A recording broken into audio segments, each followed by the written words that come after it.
એક દિવસ વનમાં સીતાજીને પાણીની તરસ લાગે છે.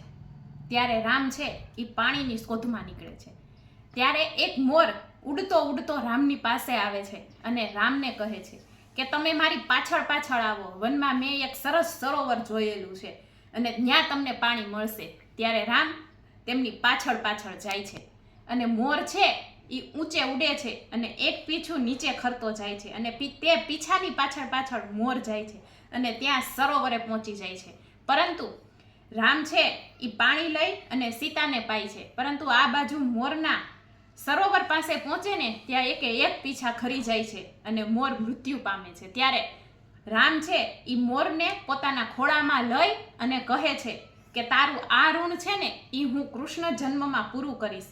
અને આપણે જોઈએ કે કૃષ્ણ જન્મમાં કૃષ્ણ ભગવાનને પોતાના માથે મોર મુંગટ છે ને એ ધારણ કરેલો છે. હવે જો સૃષ્ટિના સર્જનહાર પાલનહારને પણ ઋણ ચૂકવવું પડતું હોય ને તો આપણે તો સામાન્ય મનુષ્ય છીએ. આપણા ઉપર કરેલો કોઈ પણ ઉપકાર કે આપણી ખરાબ પરિસ્થિતિમાં કોઈએ આપણને જો મદદ કરી હોય ને તો એને ક્યારેય ભૂલવું ન જોઈએ.